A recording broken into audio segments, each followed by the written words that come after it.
सारे बच्चे छुट्टी हुई, सब हंस हंस के जा रहे हैं, बुढ़िया कौन रो रही, कौन रो रही, कौन रो रही। लेकिन बड़े पीर जब गुजरे तो बड़े पीर ठहर गए, और ठहरने के बाद कहने लगे, माई क्यों रो रही हो, माई क्यों रो रही हो।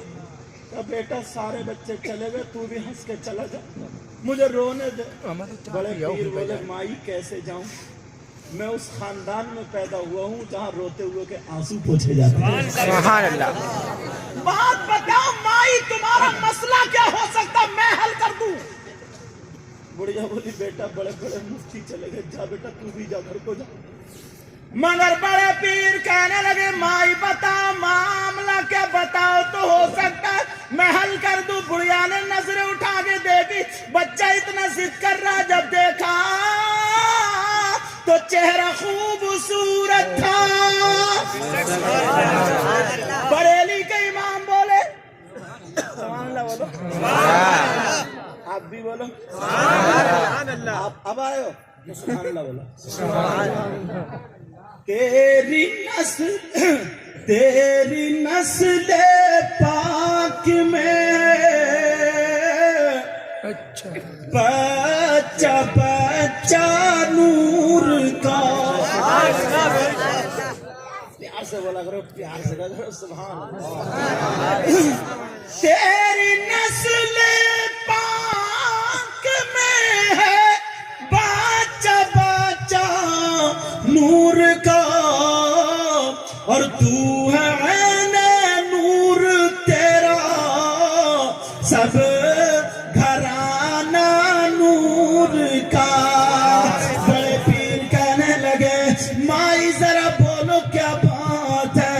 बड़े पीर से बुढ़िया बोली, बच्चे तू कितना प्यारा है, तेरी माँ कितनी अच्छी होगी, बकरा मिले ना मिले मगर एक मर्तबा हाथ चुम्बा दे। छोटा सा बच्चा बड़े पीर का हाथ पकड़ के माई चूम लेती है। बड़े पीर बोले, माई अब तो बता दो, अब तो बता दो। बुढ़िया बोली, बेटा एक बात बता का, क्या का बेटा, तुमने 9 हाथ का बकरा देखा थी। बड़े पीर बोले, 9 हाथ का, बोली यही तो फंस गई मैं, 9 हाथ का बकरा होता ही नहीं। मैं बोल बैठी, अब पीछे क्या जाता हूँ, और पोता बचेगा नहीं, और बहू कह रही है तो बकरा कटेगा या बुढ़िया कटेगी। घर डर के मारे नहीं जा रही है, बकरा मिला नहीं, मेरे ही नंबर है, ढूंढते फिर रहे, रो नहीं तो क्या करूं। बड़े पीर बोले, कितना बड़ा मिल गया, बोली बेटा 4 हाथ का मिला। बड़े पीर बोले, माई रो मत, मुझे अपने घर ले चलो, मैं तुम्हारे 9 हाथ, तुम्हारे 4 हाथ का बकरा पूरे 9 हाथ का कर दूंगा। तुम सोच रहे होगे ना यार, एक आदमी हमें भी ऐसे मिल जाते हैं, फ्री में काम बहुत निकालना चाहते हैं। काम मुझे ले चलो, मैं जो है ना 9 हाथ का कर दूंगा। बुढ़िया बोले, बेटा सच में? अब माई ले तो चलो। का देख बेटा, बहू बहुत खतरनाक है, छोड़ेगी नहीं, एक मर्तबा सोच ले। बड़े पीर बोले, नहीं माई परेशान मत हो, चलो। का बेटा फिर भी सोच ले, एक मर्तबा और देख। बड़े पीर बोले, चलो तो। बुढ़िया उठी और उठ के बोली, सर पे हाथ फिराया, का बेटा सच में ही देख लिए, बहुत खतरा है। उसे मालूम था बहू बहुत खतरनाक है, और बहू उधर इंतजार दे गई कहाँ ये बुढ़िया, गई कहाँ। और जैसे ही पता चला, खबर भी जा दी, मुफ्ती साहब आ रहे, मसला हल होगा। बुढ़िया का घर भर गया, चलो वो 9 हाथ का बकरे वाली बुढ़िया आ गई, मुफ्ती साहब को लेकर। अरे औरतें चल, और यूं और तू, वैसे भी कुछ औरतें गाँवों में खाली ज्यादा घूमती हैं, बात औरत तो अमर उजाला है। अगर कोई बात फैलवानी है ना तो किसी बहन को बता दो, सुबह ही सुबह जाएगी वो, ना चाय नाश्ता करके 3-4 रोटी खा के डकार मारेगी दरवाजे पे, और जाके बराबर वाले घर में घुस जाएगी और पूरी बातें मोहल्ले की बता करके बोली यूं था और तू था, ऐसा था वैसा था, और चलते चलते कहेगी कहिए किसी से मत। अब फिर पड़ोस वाले घर में घुस जाएगी, फिर उसको भी वही सब बातें बताएगी, बोली इधर काम करती रही है, बोली ऐसा था वैसा था, यूं था और तू था, चलते टाइम बोली कहिए किसी से।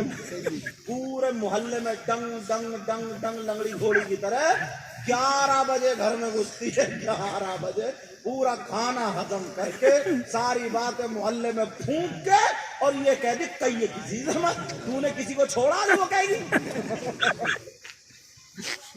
वैसे ही बात फैला देती है। नबी ने फरमाया औरतें सबसे ज्यादा जहन्नम में इसलिए होंगी कि एक दूसरे की गीबत करती हैं, चुगली करती हैं, गीबत करने पे आ जाए तो अपने शौहर को भी नहीं छोड़ती।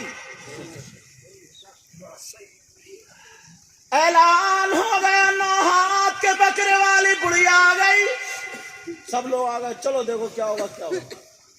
सब बोले हाँ कहाँ है मुफ्ती साहब? बड़े पीर साहब छोटे से सिपाही लगे हुए और खड़े, कहाँ है मुफ्ती साहब? बड़े पीर साहब, बुढ़िया ने देखा ये तो बुढ़िया बोली अब सबने देखा ना, बड़े पीर को जब देखा तो बोली अल्लाह, जब आले रसूल इतना प्यारा है तो आका रसूल कितने प्यारे हैं। अल्लाह, जब नबी का शहजादा ऐसा है तो फिर दादा कैसे हो और फिर नाना कैसे हो। अल्लाह अल्लाह सब कहने लगे। अब बढ़िया बता बोलो बोलो। बोले हाँ, बड़े पीर साहब बोले हाँ तुमने क्या मन्नत मानी थी? बुढ़िया बोली हाँ, पेड़ नीचे तो बताया था, भूल गए। बुढ़िया समझी अब फंसवा दिया। बोली बेटा पेड़ नीचे जो बताया था वही। बोला अब कैसे बताओ? बड़े पीर बोले अब कैसे बताओ? बुढ़िया बोली 9 हाथ का बकरा माना था। बड़े पीर बोले मिला 9 हाथ का बकरा फिर? तो बोली सब बातें तो मुझे पेड़ के नीचे हो गई थी, अब तुम ही मुझे फांस रहे हो, ये तैयार गड़े। बड़े पीर बोले क्या हुआ? 9 हाथ का बकरा मिला? का नहीं मिला। फिर कितने हाथ का? 4 हाथ का मिला। बड़े पीर बोले उस बकरे को मेरे पास लाओ। अब उसके दिल बड़ा लग रहा, आप कर देंगे। 9 हाथ का बकरा होगा। तुम सोच रहे हो ना ऐसे रबड़ की तरह खींच के करेंगे बड़े पीर साहब, मगर बड़े पीर साहब ने कैसे किया वो तो सुन लो, या रहन दो, चलो आपकी तकरीर में होगी। हाँ मुझे मालूम था यही कहोगे। बड़े पीर साहब बोले 9 हाथ का बकरा इधर लाओ। 4 हाथ का वो बकरा लाया गया। बड़े पीर बोले उस बकरे पे हाथ फेर दिया और फेरने के बाद का जो पोता पैदा हुआ उसको मेरे पास लाओ। पोता भी लाया गया। बड़े पीर बोले मन्नत क्या मानी थी? बोलो। कहा 9 हाथ का बकरा काटूंगी। बड़े पीर ने उस पोते के हाथ पे हाथ फेर दिया। कहा इस बच्चे के हाथ से नाप लो, इंशाअल्लाह 9 हाथ का बैठेगा। जब नापा गया ना तो पूरे 9 हाथ में निकला। आए आए, आला हजरत बोले, आला हजरत ऐसे ही आला हजरत थोड़ी थे यार, बड़ी ऊंची उड़ान थी आला हजरत की। एक शेर से ही पता चलता है, ऐ इश्क तेरे सदके जलने से छूटे सस्ते, जो आग बुझा देगी वो आग लगाई है। आला हजरत क्या बोले? वाह क्या मर्तबा ए गौस है बाला तेरा। असल में मेरी जो वो अल्टो खड़ी है ना खटारा, उसका शीशा वो जो चढ़ाते हैं ना ऐसे वाला बटन वाला नहीं, वो वाला है, पुरानी है तो खटारा गया ऐसे वाला, तो उसकी जो गरारी होती है ना वो लग रहा है गिर गई थी, शीशा नीचे रह गया, खुली रह गई। रात तकरीर करके आया ना तो वो हवा लगी ना तो उसका असर है सीने पे थोड़ा, कभी कभी कचरे आ रहे हैं वो परेशान कर रहे हैं, मगर मुझे पूरी उम्मीद है कुड्डा, हाँ कुड्डा वालों के सारे अड्डे खड्डे निकल जाएंगे। बोले है नहीं ऐसा? अब तो बोली दो। या कल को प्रधान जी से मशवरा करोगे, फिर परसों को सुभान लगोगे, आज ही कहोगे ना। आला हजरत बोले, वाह क्या मर्तबा ए गौस है बाला तेरा, ऊंचे ऊंचों के सरों से कदम आला तेरा, सरबला क्या कोई जाने के कैसा तेरा, औलिया मलते हैं आंखें वो है तलवा तेरा। सब लोग बोलो दिल से, बोलो पता नहीं आज किस किस की बिगड़ी बन जाए। बोलो या गौसल मदद, या गौसल मदद, या गौसल मदद। बोलो क्या मर्तबा ए गौस में बाला तेरा, और ऊंचे ऊंचों के सरों से कदम आला तेरा, सरबला क्या कोई जाने के कैसा तेरा, औलिया मलते हैं आंखें वो है तलवा तेरा, सारे अक़ताब जहां करते हैं काबे का तवाफ, और काबा करता है तवाफ़े दरबाला तेरा। इतने प्यार से तुमने सुना है, इतने अच्छे अंदाज में प्रोग्राम किया है।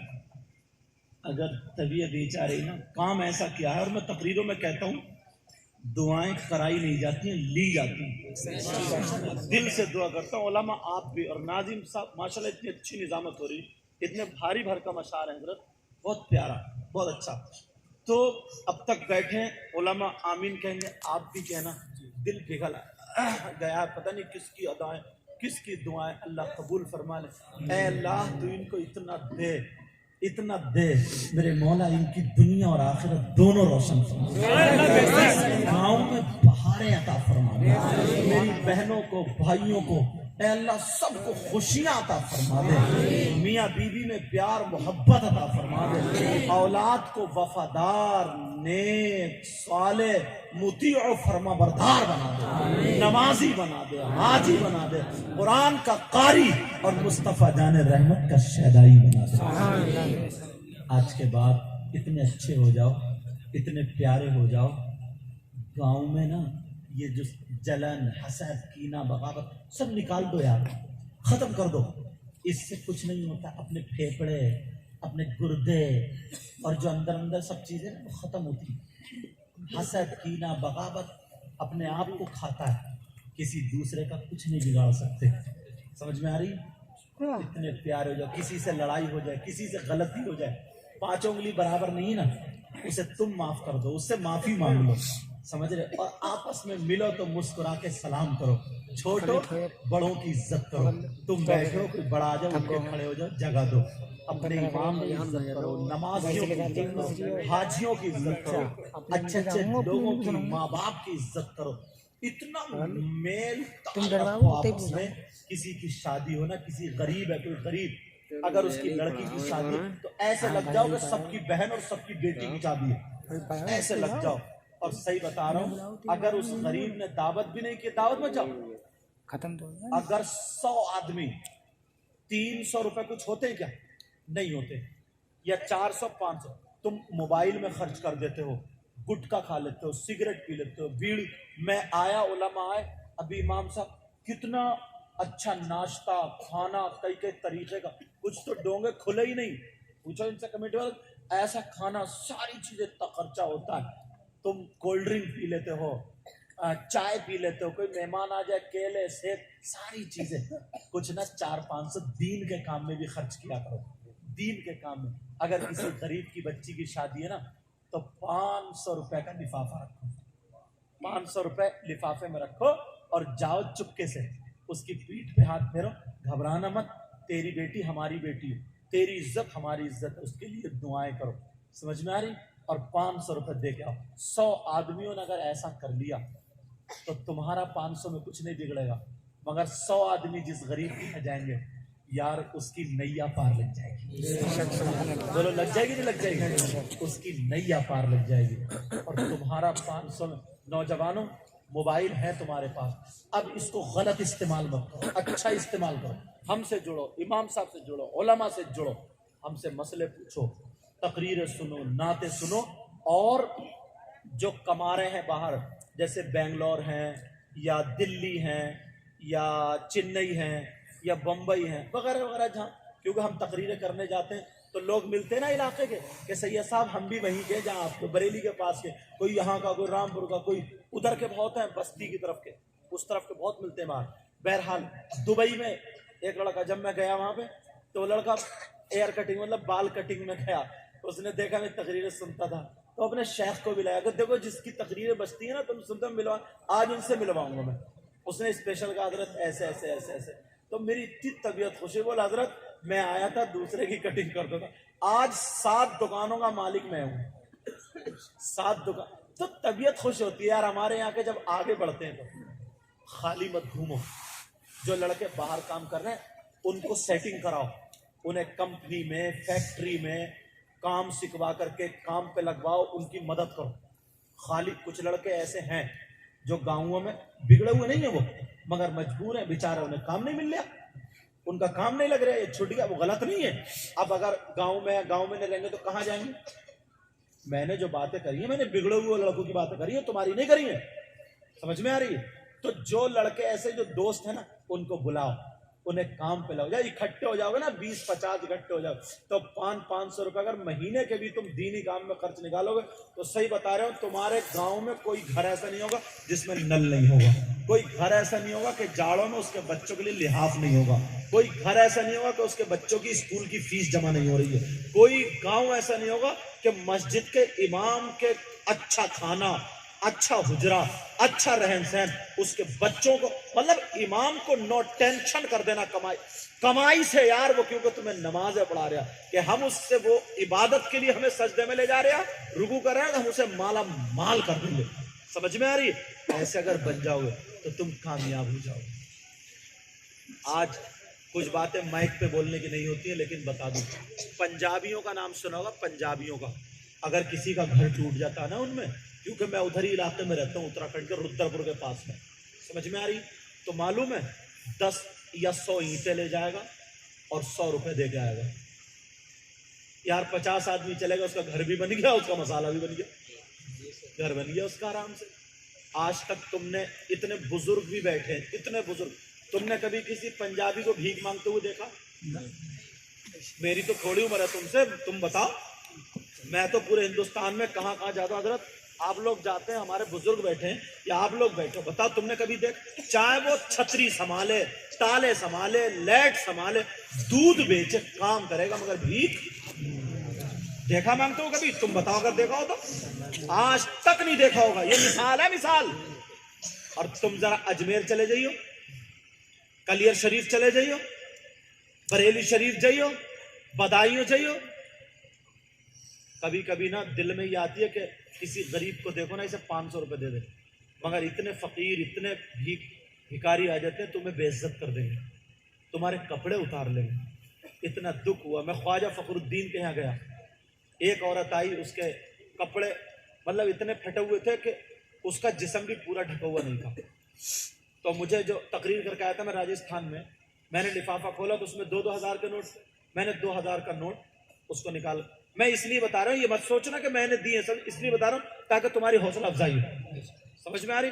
मोबाइलों से काट दियो ये बात, दूर तक मत कपड़े बना लिए। शीशा बंद नहीं करा था, 15-20 गोद में बच्चों को ले लेके, छोटे छोटे बच्चे भागते हुए चले आ रहे, समझे? जितने लिफाफे में थे, जितने हाथ आते गए देता चला गया, उसके बावजूद भी 8-10 बज गए।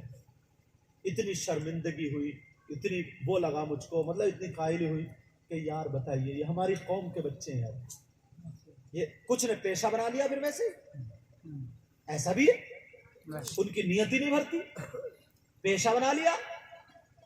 ये तुम और हम मिलकर काम कर सकते हैं, जोड़ो तुम। इमाम काय के लिए होता है, इज्जत करो इनकी, और तुम्हारी कमाइयों के हजरत कोई ऐसा बताओ गांव में या इसमें, मगर वो छोड़ दियो पुरानी वाली बातें कि मस्जिद में जा रहे हैं, 10 रुपए का चंदा देगा और 10 मरतबा इमाम को देखता है, यार मेरा नाम नहीं आया भाई, मेरा नाम नहीं आया। और अगर मान लो इत्तेफाक से उसका नाम नहीं आया, ये हाजी जी सामने बैठे थे, इनका नाम आ गया। बात वो मस्जिद में वादा करके आता, देख अब तुझे मैं रहने नहीं दूंगा, अब तू रहिए इमामत पे कैसे रहेगा। ये हमने सोच बना ली है, गलत है ना ये बोलो। इससे कोई भी आगे बढ़ जाएगा ना, तुम आगे बढ़ो ना हम। पहले चक्रोट थे, बड़े बड़े चक्रोट थे, नहीं खेतों पे बैलगाड़ी निकलती थी जाती थी, मगर कहां, आधा इसने काट लिया, आधा इसने, छोटी छोटी मेढे रह गई। और सुबह को जाके अब भी फावड़ा ऐसे मार रहे हैं टेढ़ा, ऐसे मार रहे हैं टेढ़ा करके, पकड़ लिया अब भी उसे। कहां लेके जाओगे, कब्र में लेके जाओगे। किसी को अगर सुकून नहीं पहुंचा सकते तो तकलीफ भी मत दो, तकलीफ भी मत दो। किसी का काम चल रहा तो औरतें किसी घर में नींबू डाल दिए, लौंगे डाल दी, खून डाल दिया, टोटके करा दिए, यूं करा। क्या जिंदगी है तुम्हारी, इसको जिंदगी बोलोगे क्या। कम से कम किसी को आप सुकून नहीं पहुंचा सकते तो उसका गला भी तो मत काटो यार, उसको तकलीफ। तुम अपने लिए जिया तो क्या जिया, एक आध दो को साथ में लेके जियो ना, तो तुम्हें पता चलेगा यार मैं क्यों कर रहा हूं ये बातें। समझे, वहां तक मेरी आवाज पहुंच रही है जी। मोबाइल में से ये बात काट देना, समझे। अभी मैं कार लेके जाऊंगा तो टाइम वही हो जाएगा, 3 बज जाएंगे, 4 बज जाएंगे, 4:30 बजेंगे। तो जो ना गैरों का गांव है, समझ रहे, मतलब हिंदुओं का जो गांव है, गैर लोगों का, गैर मुस्लिमों का जो गांव है, सारे लड़के रोडों पे भागते हुए मिलेंगे।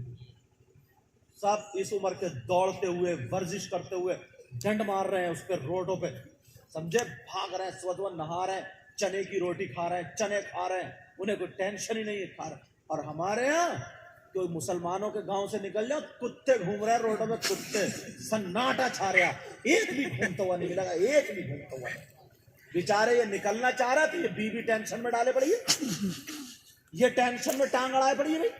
कभी उसकी अम्मा से लड़ रही है, कभी बहन से लड़ रही है, कभी ससुराल का तो कभी मैं के, ये टेंशन से निकलते ही नहीं। ये भी क्या करे नौजवान भी। मैं अपनी बहनों से भी हाथ जोड़कर, अगर मुझे देख रही हो तो हाथ जोड़ के कहना चाहता हूं, अपने शौहरों के दिल को बढ़ाओ। तुम इनका दोस्त बनो, अपने शौहर का, इनकी ढाल बनो अपने शौहर की, इन्हें आगे बढ़ाओ अपने शौहर को। इतनी टेंशन देगी मेरी बहन बच्ची, इतनी टेंशन। बेचारा घर से निकल लिया तो ये सोचता मोटरसाइकिल ट्रक में घुस कर मर जाओ। सही बता रहे हो मैं, बात ऐसी टेंशन में है। जने कितने फोन है हमारे पास कि ये सैयद साहब है, कोई तावीज दे देंगे, कुछ दुआ बता देंगे। हजरत के मैं जिंदगी से बस आज ही आ गया, जहर खा लूं, डूब के मर जाऊं नदी से, यहां तक के टेंशन में दे दिया इसे। तो इनसे भी मैं अपनी बहनों से हाथ जोड़ दे, झेलो, अपने ऊपर बर्दाश्त करो, सब्र करो। तुम अपने शौहर की अमानत हो, मर जाना मगर अपने जिस्म पे दूसरे का हाथ आने मत देना, अपने कपड़ों पे दाग लगने मत देना। मर जाना मगर अपने शौहर की बन के रहना। समझ में आ रही है। टुकड़े टुकड़े कर दे हमारे, बोटी बोटी कर दे, मगर अहद कर ले मेरी बहन कि मैं अपने शौहर की अमानत हूं, मरूंगी तो शौहर के लिए, जीऊंगी तो शौहर के लिए। तो जहां तुम्हारा पसीना टपकेगा वहां ये खून लगा दे। यानी कितने नौजवान ऐसे कमा रहे हैं मगर टेंशन, घर की टेंशन है, बहुत परेशान है साहब। शादी हो गई है, कई बच्चे हो गए, बेगैरत कहीं की और दूसरे आदमियों से बात कर रही है। अब ये दिल्ली जाके कैसे कमाएगा, चूल्हे पे दूसरा बैठा है तो सोचने की बात। अगर चूल्हे, बगैरत कहीं की है यार, क्या कहूं मैं। कई बच्चे हो गए मगर चूल्हे पे आज दूसरा बैठा है। ये बेचारा बाहर कमा, कौन सी चीज की कमी थी तुझे, इससे तो डूब के मर जाती तू। इसको कोई औरत कहेंगे क्या। फिर तुझमें और जिस्म बेचने वाले जो कोटों में जो नाचने वाली नचनियां, उसमें फर्क क्या रह गया मुझे बताओ। इज्जतदार बनो। गुस्सा आ जाता तकरीर में, क्या करूं। बात नौजवान की जिंदगी बर्बाद है। जिंदगी ये थोड़ी अधेड़, मतलब 30-35 साल की ऐसी है। सही बता रहे हो मैं। अब वो गुंडा है गांव का, उससे वैसे डर रहा है, कौन लड़े, कौन झगड़ा करे। बेचारा ये सोचता है यार छोड़ रहे हो तो मर रहे हो, नहीं छोड़ रहे तो। और बात मेरी बहन बहुत परेशान है, ये कहीं ना कहीं फंस गया, ये लफंगा, ये गुंडा कहीं ना कहीं फंस गया। तेरी बीवी घर में है, तू दूसरी औरतों के पास क्यों जा रही है भाई। वो घर में बैठी है, उसने खाना नहीं खाया, तू उधर रात के 10-10 बजे तक दूसरे के चूल्हे में क्यों पड़ा? शर्म है, गैरत है कि नहीं? दूसरे की लड़की तेरे घर में है, जब तेरी बेटी जवान होगी तो फिर क्या होगा? माफ करना, मैं तुम्हें डांट नहीं रहा हूं, माफ करना। क्या करूं, दिल दुखता है तो वो बातें मैं तकरीर में कह देता हूं। शादी हो गई, अभी तक तुम कुछ भी कर रहे थे, अब तौबा कर लेना। अब तुम बीवी के बन के रहना। समझ में आ रही है? तुम उसकी अमानत हो। खुद बताओ, अगर तुम्हारी बीवी किसी दूसरे के साथ खाना खाए, तुम बर्दाश्त कर लोगे? तो वो कैसे बर्दाश्त कर लेगी जब तुम दूसरी औरत के साथ? अपनी बीवी को ये नहीं देख रहा कि तूने खाया है नहीं खाया है, पानी पिया नहीं, वो दूसरे के बच्चे ढोता फिर रहा तू, दूसरे के बच्चों को दवाइयां दिला रहा तू, दूसरे के बच्चों को स्कूल भेज रहा तू, दूसरे बच्चों का इंतजाम कर रहा तू। अब वो कैसे मान ले कि ना तेरे रिश्तेदार है ना, तुझे क्या लालच है उससे? जरूर कोई ना कोई लालच होगा उसकी।